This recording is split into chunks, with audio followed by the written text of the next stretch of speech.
The living room was full of guests when my mother slammed her hand on the contract. "You will sign this, Vivian. Tonight." Her voice cut through the champagne chatter like a knife. I stood frozen in my burgundy dress, my hand instinctively protecting my stomach. Nobody knew I was pregnant. Nobody could know. The old man sitting across from me raised his glass, his wrinkled face twisted into what he probably thought was a charming smile. Augustus Blackwood was 73 years old, wealthy beyond measure, and completely repulsive. My sister Celeste stood beside our mother, her lips curved in a cruel smirk. "Sign it, Vivian. You're lucky anyone wants to marry you at all." The room full of society, guests watched with barely concealed interest. This was entertainment for them. A forced marriage between a young woman and an ancient aristocrat. I looked down at the contract. Marriage agreement. My hands trembled as I picked up the pen. I was 3 months pregnant with a child whose father I barely knew, a powerful tycoon I had met at my friend's party one reckless night. If my mother discovered the pregnancy, she would destroy me completely. I signed my name slowly, each letter feeling like a betrayal of myself. Celeste leaned close and whispered in my ear, "You'll be forgotten soon." I looked at her directly and thought, not if I have anything to say about it. I retreated to my bedroom immediately after the signing. My hands shook as I locked the door and pressed my back against it. Through the walls, I could hear laughter and celebration continuing downstairs. They were celebrating my imprisonment. I walked to my mirror and placed both hands on my barely visible stomach. 3 months along. The baby was real, growing, depending on me. The father was Vincent Hale, one of the wealthiest men in the country. We had met at a party my friend hosted. One night of chemistry and carelessness, and now I carried his child. I had his private number saved in my phone, but I had never called. What would I say? That I was pregnant and being forced to marry someone else? My mother had already begun spreading rumors about me. Celeste made sure everyone knew I was too delicate for a proper marriage, too weak to handle a young husband. They were building a narrative that made my forced marriage seem like mercy rather than cruelty. I heard footsteps approaching my door. My mother's voice came through cold and clear. "You're confined to this house until the wedding. No friends. No outings. You belong to Augustus now." I looked at my reflection and made a silent promise to my unborn child. They won't bury my bloodline. I swear it. The wedding ceremony was a spectacle of wealth and hypocrisy. St. Catherine's Cathedral was filled with 500 guests, all dressed in their finest clothes, all pretending this was a normal union. I wore white lace that felt like a shroud. My mother beamed from the front row, her face glowing with satisfaction. She had secured an alliance with the Blackwood fortune through my sacrifice. Celeste sat beside her, wearing a dress that cost more than most people's cars. She had always been the favorite, the beautiful one, the one who could do no wrong. Augustus stood at the altar looking ancient and cold. When the priest asked if I took this man as my husband, I heard myself say yes. My voice sounded hollow, like it belonged to someone else. The ceremony ended with a kiss that made my skin crawl. At the reception, guests congratulated Augustus on his lovely young bride. They congratulated my mother on the wonderful match. Nobody asked me how I felt. During the reception dinner, I excused myself to use the bathroom. While washing my hands, I saw a notification on my phone. Someone had sent the wedding photo to a gossip site. The caption read, "Young beauty weds elderly tycoon in shocking match." I knew exactly who had leaked it, and I knew Vincent Hale's team monitored these sites. My former lover now knew I had married someone else. My heart broke a little more. The reception ballroom glittered with crystal chandeliers and false smiles. I stood near the champagne fountain, trying to appear calm while my world collapsed around me. That was when Celeste made her move. She climbed onto a small platform, tapping her glass for attention. The crowd quieted. "I want to share something about my dear sister," she announced, her voice dripping with false sweetness. "Vivian has always been delicate. Weak, really. Some might even say useless." Laughter rippled through the crowd. I felt my face burn. "She's only good for one thing. Honestly, bearing a child to continue a bloodline. Augustus is lucky to have found someone so accommodating." The guests murmured and whispered. Some looked uncomfortable, but most seemed entertained by the cruelty. My mother did nothing to stop it. Augustus smiled like he was in on the joke. I wanted to scream. I wanted to tell them all that I was carrying the child of one of the most powerful men in the country, that I was worth more than any of them realized. But I stayed silent, enduring the humiliation with what little dignity I had left. When Celeste finally finished her speech, I left the ballroom. Tears streamed down my face as I rushed toward the exit. In the hallway, something caught my eye. A business card had been dropped deliberately in my path. I picked it up. Malcolm Reeves, private investigator, specializing in property fraud and family disputes. There was a phone number. Nothing else. Someone was trying to help me. Augustus's mansion was a gothic nightmare of dark hallways and cold marble. He assigned me to the old West Wing, far from his own quarters. "You'll stay here," he said dismissively.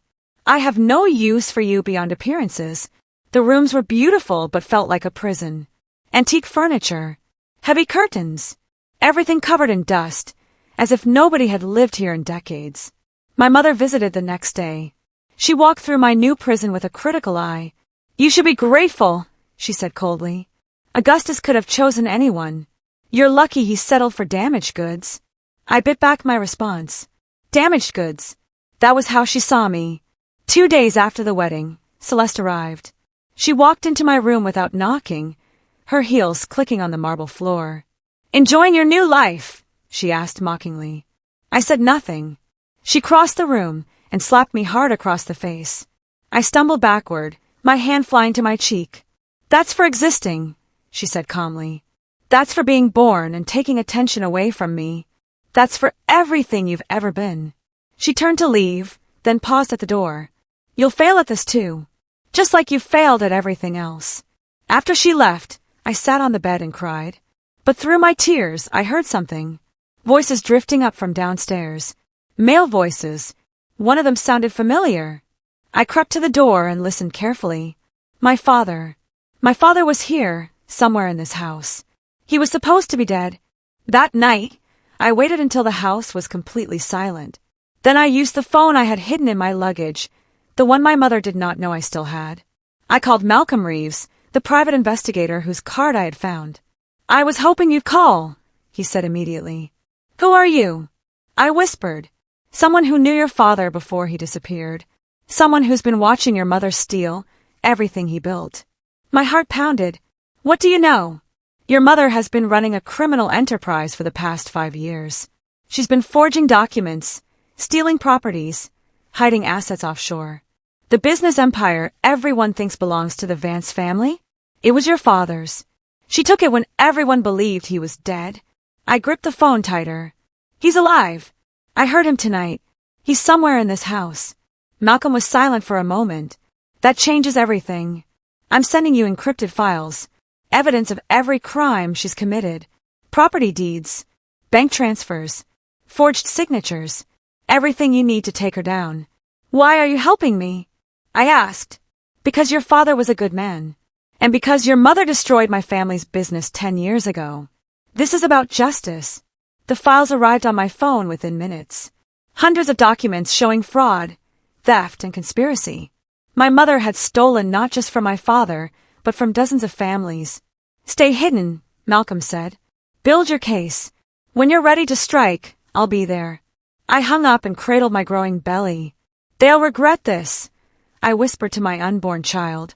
3 months later, the contractions started in the middle of the night. I was alone in the West Wing, as always. Augustus had not visited me once since the wedding. I grabbed my phone and almost called for help. Then I stopped. If they knew about the baby, if they saw the child, they would take everything from me. My mother would use my pregnancy as ammunition. Augustus would claim the child as his heir. I could not let that happen. I bit down on a towel and delivered my daughter alone in that cold, dark room. She was perfect. Tiny and beautiful, with a strong cry that filled the empty halls. I named her Aurora, for the dawn that would come after this darkness. I wrapped her in blankets and hid her in a trunk I had prepared. I called a woman Malcolm had connected me with, a nurse who helped women in desperate situations. She came through the servants' entrance and helped me recover, all in secret. For 2 weeks, I kept Aurora hidden. I fed her and held her and made plans. Augustus remained distant. My mother did not visit. Celeste was too busy enjoying my stolen inheritance to care. During that time, I finalized my escape plan.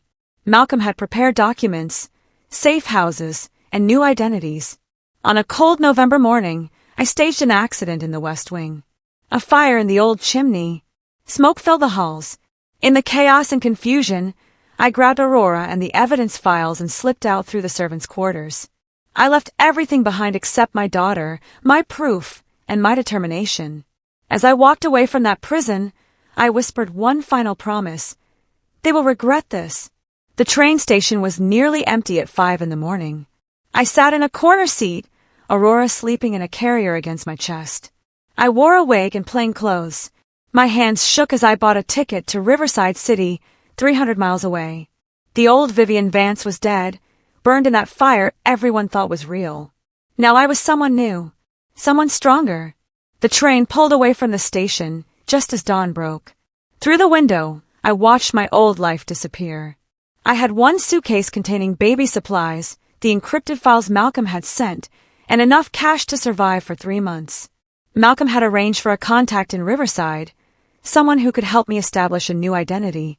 When I arrived, a woman named Teresa met me at the station. "Miss Vance," she asked quietly. "That's not my name anymore," I said firmly. She nodded. "What would you like to be called?" I thought for a moment. Vera Cross. Over the next 2 weeks, Vera Cross came into existence. New social security documents, a work history, references, everything carefully constructed to withstand scrutiny. Teresa helped me find a small apartment and connected me with a daycare that would not ask too many questions. "What's your plan?" she asked one evening. I pulled out my phone and showed her the files. "I'm going to take back everything they stole, starting with the properties." She looked at the documents and smiled. "You'll need a job inside their operation." I nodded. "That's exactly what I'm planning." 2 months later, I walked into Vance Property Holdings wearing a conservative suit and carrying a resume. My hair was different. I wore glasses I did not need. I had gained weight from pregnancy that changed my silhouette. I was Vera Cross, recent business graduate, looking for an entry-level position. The receptionist barely glanced at me.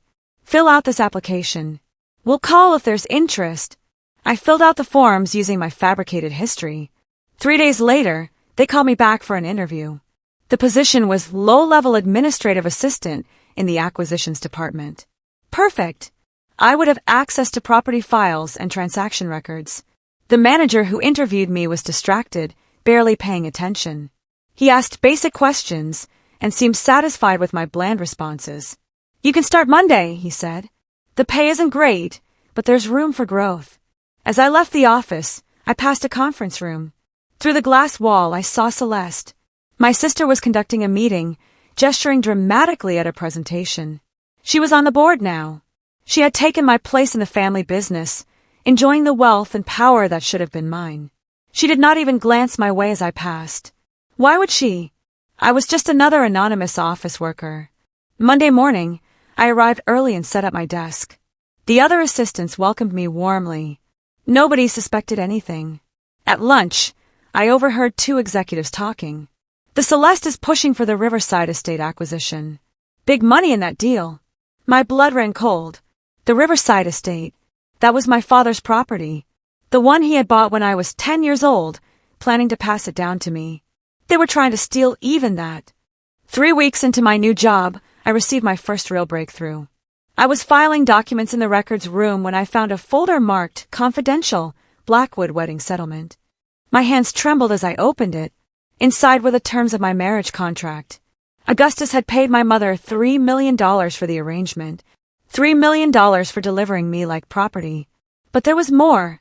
A clause stating that any children born during the marriage would be considered Blackwood heirs, with Augustus maintaining control until his death.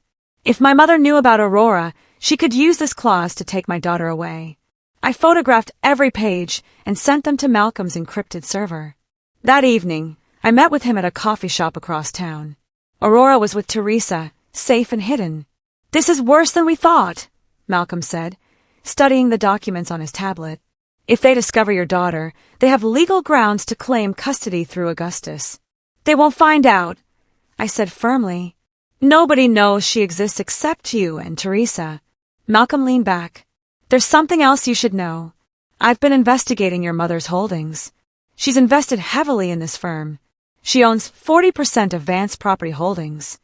I processed this information. So if I take down the firm, I heard her directly. Exactly. But you'll need leverage. More than just the fraud evidence. I smiled slowly. What if I own shares too? What if I built up enough holdings to challenge her control?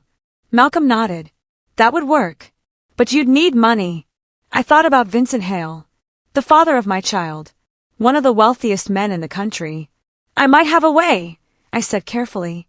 Late one night, after everyone else had left the office, I returned to the building.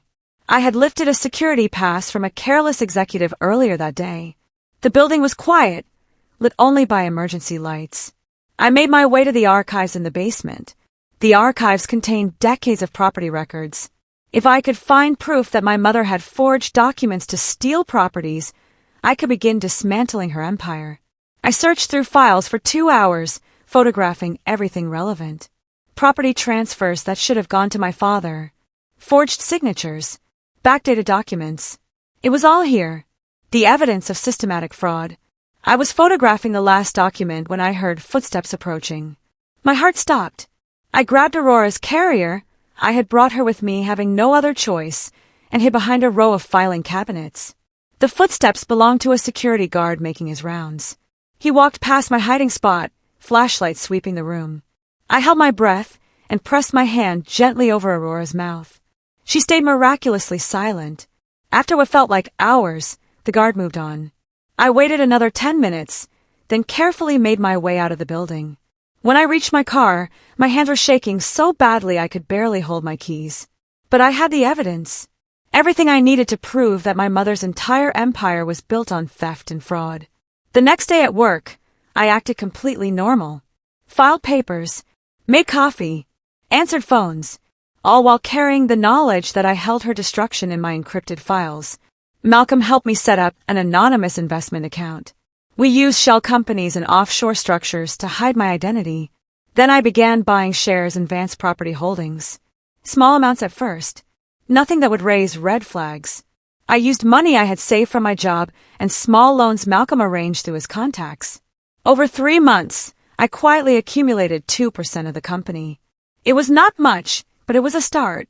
I watched stock prices carefully, buying during dips, building my position slowly and strategically.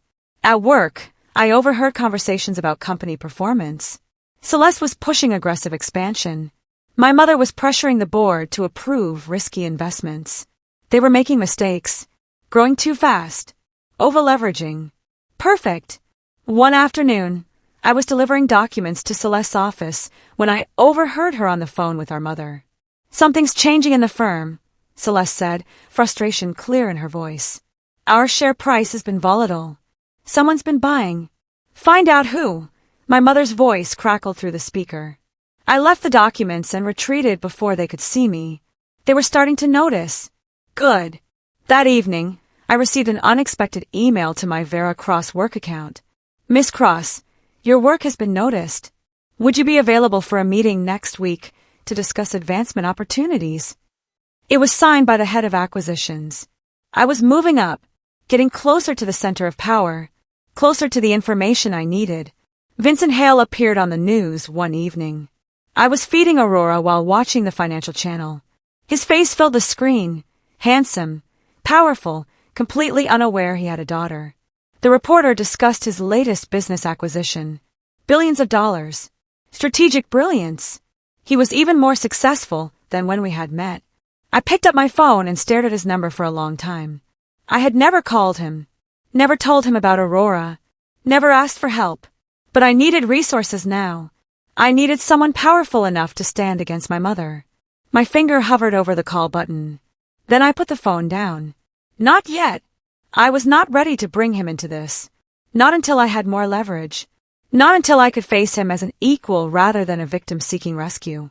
2 days later, something unexpected happened. I received a message through LinkedIn from Vincent Hale's personal assistant. Mr. Hale saw a recent article mentioning a Vera Cross Advanced Property Holdings. He believes you may have mutual acquaintances and would like to reconnect. My blood ran cold. He had found me. Somehow, He had recognized me despite my disguise. I stared at the message for hours before responding. I'm not sure what mutual acquaintances you're referring to. Perhaps there's been a mistake.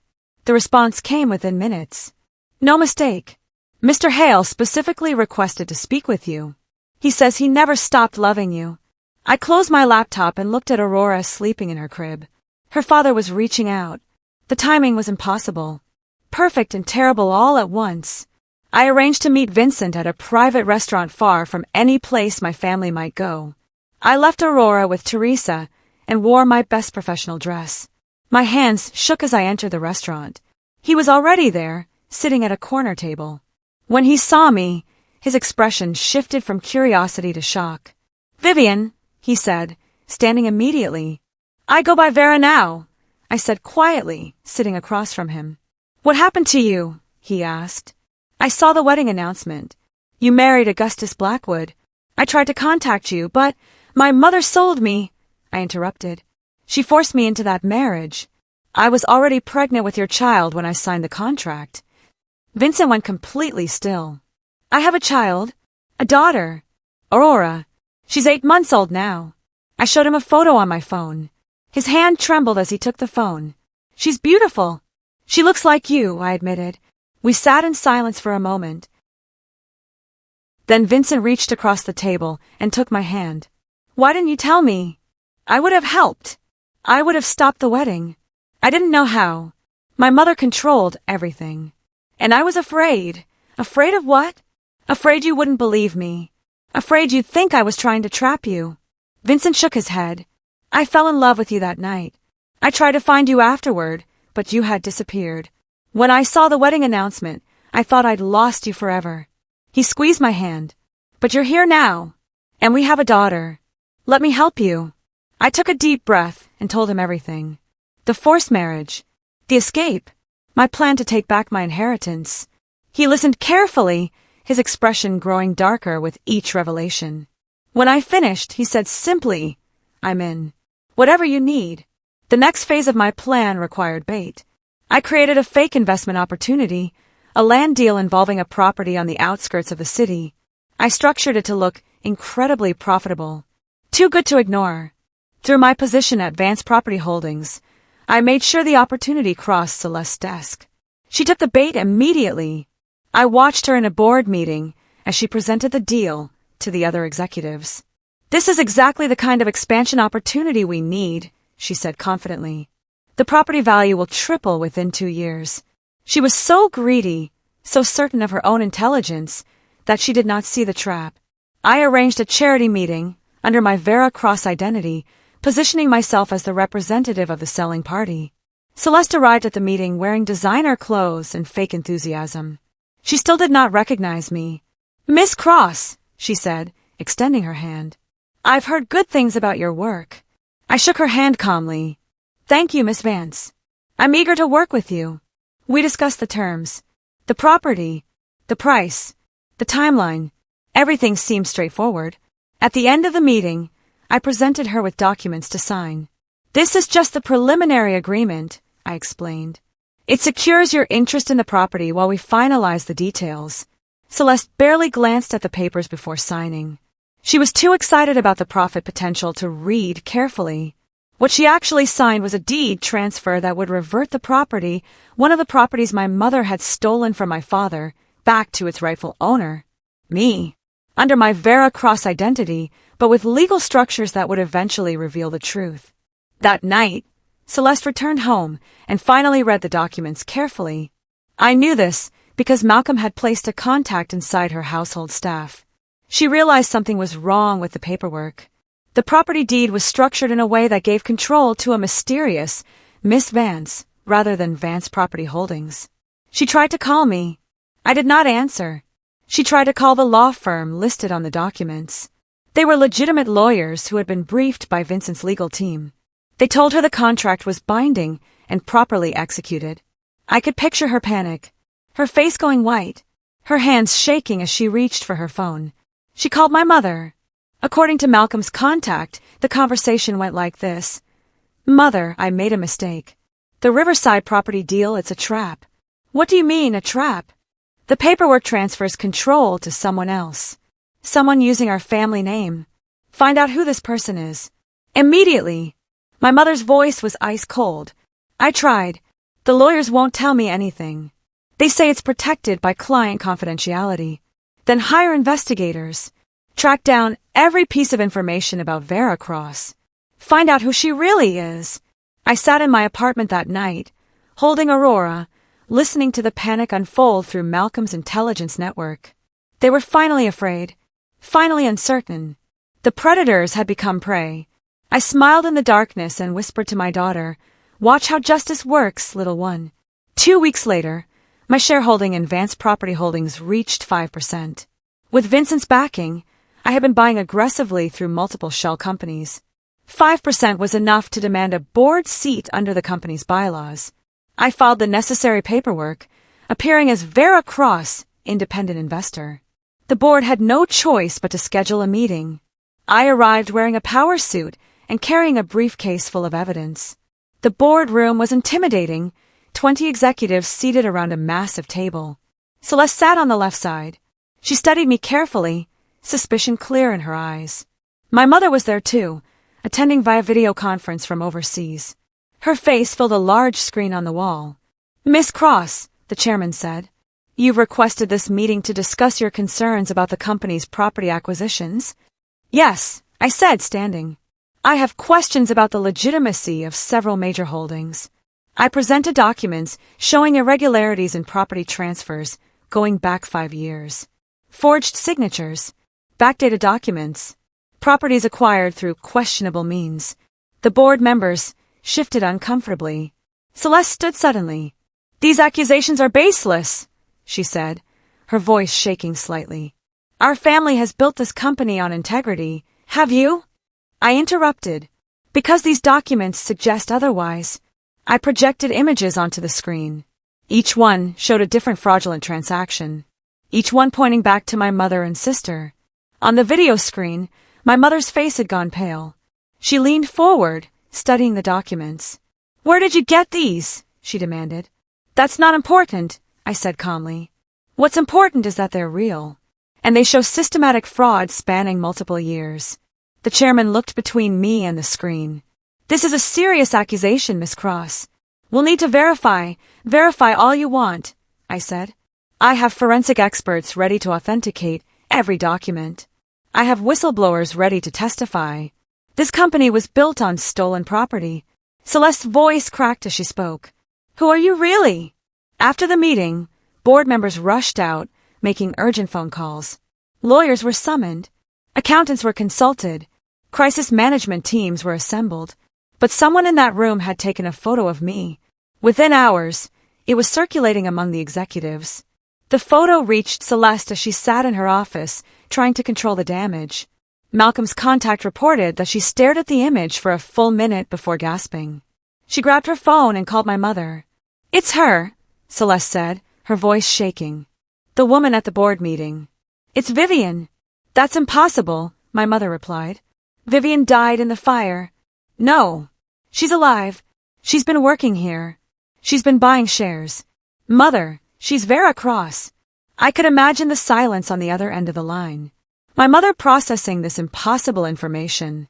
Her dead daughter, alive and attacking her empire. "Find her," my mother said finally. "Bring her to me." "She's already gone." She left right after the meeting. That evening, I received a message through my work email. "We know who you are, Vivian. Meet us at the Riverside estate tomorrow at noon. Come alone." It was from Celeste. I showed the message to Vincent and Malcolm. They both advised against going. "It's obviously a trap," Vincent said. "They'll try to hurt you." "Maybe," I agreed. "But I want to face them. I want them to see what they created when they tried to destroy me." Malcolm nodded slowly. "If you go, you don't go alone. I'll have people positioned around the property. Vincent will be nearby. We'll be watching everything." I looked at Aurora sleeping in her crib. "Tomorrow your family learns the truth," I whispered. The Riverside estate looked exactly as I remembered from childhood. The gardens, the fountain, the grand entrance where my father used to greet us. Now it belonged to my mother's stolen empire. I walked up the steps at exactly noon. My mother, and Celeste waited in the entrance hall. I had not seen my mother in nearly a year. She had aged, stress lines around her eyes, gray in her hair she used to dye religiously. Celeste stood beside her, arms crossed, expression furious. "Hello, Mother," I said calmly. "Vivian." My mother's voice was cold. "You've caused quite a disruption." "I've caused a disruption?" I laughed. "You forced me into marriage, stole my inheritance, and left me for dead. But I'm the problem." Celeste stepped forward. "You're supposed to be dead. You're supposed to be gone." I reached up and removed the glasses I did not need, pulled off the wig I had been wearing, let them see my real face clearly for the first time in a year. "Surprise," I said. "Did you really think a fire would stop me? Did you really think I'd just disappear?" My mother's expression shifted from shock to calculation. "Where have you been?" "Building a case against you. Gathering evidence. Buying shares in your stolen company. Taking back everything you took from me." "You have nothing," my mother said. "We'll destroy any evidence. We'll discredit you as mentally unstable, the way you did before." I interrupted. "That strategy won't work this time. I have lawyers. I have investors. I have proof of every crime you've committed." Celeste screamed suddenly, lunging toward me. "You sold your daughter's birthright," I said, stepping back calmly. "And now I'm claiming it back." The major press event was scheduled for the following week. The Riverside Grand Hotel ballroom was packed with journalists, investors, and business leaders. I had coordinated with Vincent's PR team to ensure maximum coverage. My mother and Celeste arrived, thinking this was a standard industry event. They had no idea what was coming. The moderator introduced me as Vera Cross, independent investor and shareholder in Vance Property Holdings. I walked onto the stage, wearing a simple black dress. My real face. My real identity. No more hiding. "Thank you for being here," I began. "My name isn't actually Vera Cross. My real name is Vivian Vance. And I'm here to expose the criminal enterprise my mother has been running for the past 6 years." The room erupted. Cameras flashed. Journalists started shouting questions. Security had to restore order. I projected documents onto the massive screens behind me. Property deeds, bank transfers, forged signatures. Everything laid out clearly and undeniably. My mother, Helena Vance, systematically stole properties and assets from my father's estate after his supposed death. She forged documents. She bribed officials. She built an empire on fraud. In the audience, my mother's face drained of color. Celeste tried to stand, but security personnel, hired by Vincent, blocked her path. I showed photo evidence. I played audio recordings of conversations between my mother and corrupt officials. I presented testimony from whistleblowers. Every piece of evidence carefully documented and verified. The crowd watched in stunned silence. When I finished the presentation, I looked directly at my mother. "You forced me to marry an old man to cover your crimes. You tried to bury me, but I survived, and now everyone knows the truth." The crowd erupted into chaos. My mother tried to leave, but journalists surrounded her, shouting questions. The evidence was overwhelming, undeniable. As journalists continued their frenzy, I pressed a button on my remote. A video began playing on the screens. Hidden camera footage from my wedding reception. Celeste's voice rang through the ballroom speakers. "Vivian has always been delicate. Weak, really. Some might even say useless. She's only good for one thing. Honestly, bearing a child to continue a bloodline." The crowd fell silent, watching the cruelty play out. Then more footage. Celeste slapping me in Augustus's mansion. Celeste laughing about my forced marriage. Celeste celebrating my supposed death. The audience turned to look at her with disgust. She tried to speak, to defend herself. "That's out of context. That's edited." "It's neither," I said calmly. "That's who you really are. That's how you treated your sister." Someone in the crowd shouted, "Shame." Others joined in. The boos and accusations grew louder. Celeste's carefully constructed image shattered completely in that moment. She had always been the beautiful one, the charming one. Now everyone saw the monster beneath. She tried to push through the crowd toward the exit. Cameras followed her, capturing every moment of her panic. "You destroyed your own sister," a journalist shouted. "Do you have anything to say?" Celeste's only response was tears and incoherent denials. Security finally escorted her out through a back entrance. But the damage was done. The video had already been picked up by news outlets. Within an hour, it would be everywhere. I watched her go and felt something unexpected. Not satisfaction, but sadness. This was my sister. We had been children together once, before greed and cruelty twisted her into something unrecognizable. The presentation continued. I had saved the worst for last. Helena Vance didn't just steal properties, I said. She profited from my forced marriage to Augustus Blackwood. She received $3 million in exchange for delivering me like property. I projected the marriage contract onto the screens, the payment terms clearly visible. The crowd gasped. This was beyond business fraud. This was human trafficking. But there's more, I continued. My mother has hidden offshore accounts containing over $40 million. Money stolen from investors, partners, and family members. I have the account numbers. I have the transfer records. I have everything. On the screens, I showed bank statements, offshore holdings, hidden assets scattered across multiple countries. My mother stood in the center of the ballroom, surrounded by cameras and journalists. Her face was gray. Her hands trembled. For the first time in my life, I saw her look truly afraid. Helena Vance, a federal investigator, stepped forward from the crowd. You're under arrest for fraud, money laundering, and conspiracy. The crowd parted as agents moved in. They read her rights as cameras captured everything. My mother looked directly at me as they placed handcuffs on her wrists. I saw hatred in her eyes. Pure, undiluted hatred. Good. I wanted her to hate me. But you forgot something, Mother. You forgot that I was Father's daughter, too. You forgot that I inherited his strength, his intelligence, his sense of justice. You underestimated me completely. I held Aurora higher, letting everyone see her beautiful face. This is my daughter, Aurora Hale. Her father is Vincent Hale, one of the most powerful men in this country. She represents everything you tried to prevent. My bloodline continuing, my legacy secured, my future bright.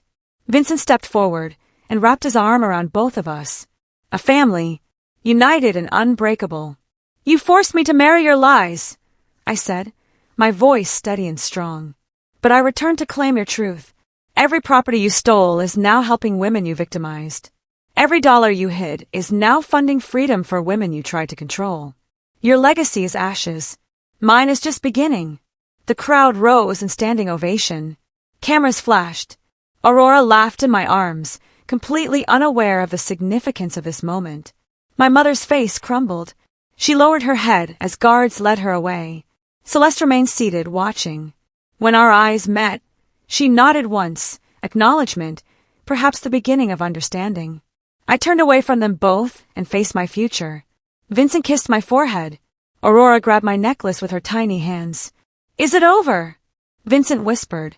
No, I said, smiling. It's just beginning. They tried to bury me. They didn't realize I was a seed. And like all seeds planted in darkness, I had grown toward the light. Stronger, taller, unbreakable. The Vance name would no longer mean corruption and cruelty. It would mean justice. It would mean survival. It would mean hope. I had taken everything back, not with their weapons of manipulation and greed, but with truth and determination. They forced me to marry an old man. They forced me into darkness. But I returned to claim not just their wealth, but their very legacy. And I transformed it into something they could never have imagined. Something good, something just, something mine.